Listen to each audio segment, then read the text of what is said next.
আসসালামু আলাইকুম দর্শক শ্রোতা।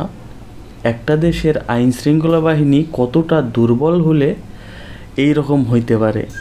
বাংলাদেশে কি এখনও আসামিরা পুলিশের হাত থেকে দিব্যি পালিয়ে যেতে পারবে?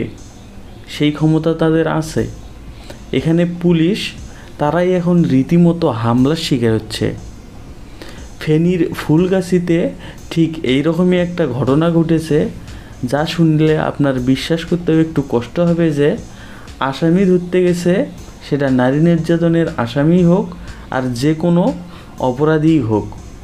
এখন সেই আসামির আত্মীয় স্বজনরা পুলিশকে এমন কেলাইছে যে সেই আসামি হাত করা ফেলে সেখান থেকে চলে গেছে।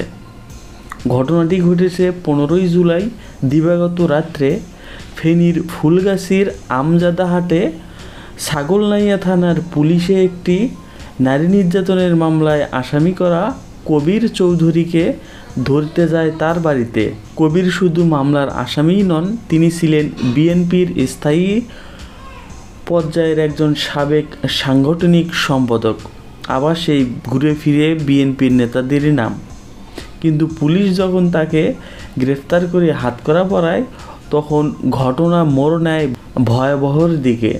পুলিশ জানায়, কবিরের আত্মীয় স্বজনরা হঠাৎ করেই পুলিশের ওপর হামলা চালিয়ে বসে।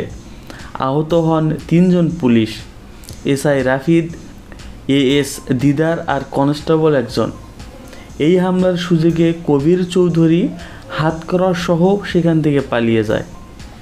বুঝতেই পারছেন যে ব্যাপারটা কোন দিকে গিয়েছে আর আইন শৃঙ্খলা দ্বারা কতটুকু মানে।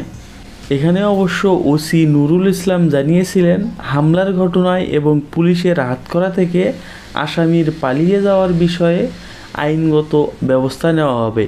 সেই রীতিমতো একই ডায়লগ সব ঊর্ধ্বতন কর্মকর্তারা মিডিয়াকে বোঝাতে যেরকম বলে আর কি। অন্যদিকে আবার বিএনপি বলছে, কবিরের সাংগঠনিক পদ আগে থেকেই স্থগিত করা হয়েছে। দলীয় শৃঙ্খলা বাহিনী আচরণের জন্য তাকে অনেক আগে থেকেই বহিষ্কার করা হয়েছিল দল থেকে। বিএনপিরও সেই আগের পুরনো ধাতের চালিয়ে এখানে চলছে যে তারা কোনো দায় নেবে না। এটি কি আসলে একটা দায় এড়ানোর কৌশল? তার সঙ্গে কি দলের কোনো সংযোগী ছিল না?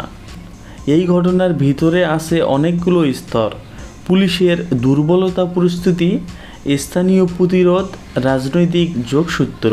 পুলিশ যদি এভাবে হামলার শিকার হয় আর আসামি যদি এইভাবে পালিয়ে যায়, তাহলে সাধারণ মানুষ এখন কোথায় যাবে? এমন বাস্তব ঘটনা আর বিশ্লেষণ পেতে আমাদের চ্যানেলে চোখ রাখুন নিয়মিতই। কিছু বলার থাকলে কমেন্টে অবশ্যই জানাবেন। ধন্যবাদ, পাশেই থাকবেন।